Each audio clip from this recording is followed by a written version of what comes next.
Il crack delle banche popolari in Veneto ha aperto una voragine da 5 miliardi di euro, una cifra colossale che vale il 3,4% del PIL regionale.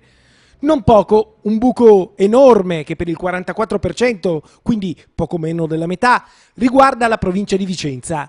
Chi lo ha detto? Il comune di Vicenza, dati controfirmati dal sindaco Francesco Rucco e da ben 2 assessori, quello alla trasparenza, Isabella Dotto, e quello alla famiglia, Silvia Maino, che hanno realizzato questa relazione sull'impatto socio-economico della crisi di BPV e di Veneto Banca. Abbiamo fatto questo lavoro perché ci siamo impegnati in campagna elettorale a mettere in atto tutta una serie di azioni a sostegno del nostro territorio dopo il crack delle banche venete. E abbiamo lavorato di concerto con la commissione d'inchiesta regionale che ci ha chiesto una relazione specifica su Vicenza.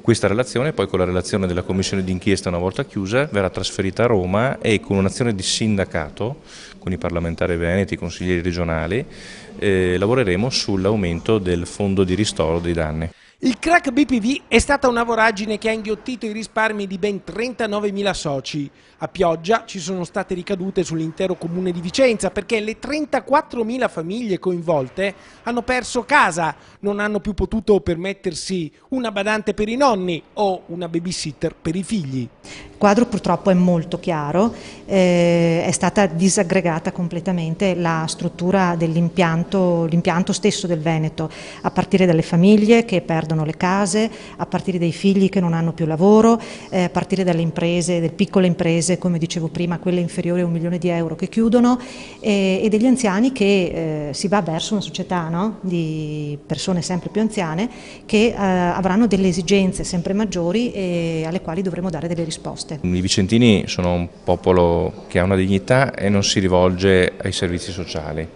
per chiedere un aiuto, devono invece rivolgersi. Questo non vuol dire che possiamo dare risposte a tutti perché anche noi abbiamo limitazioni di fondi, però se possiamo mettere delle risorse a destinazione di questo sostegno lo faremo sicuramente.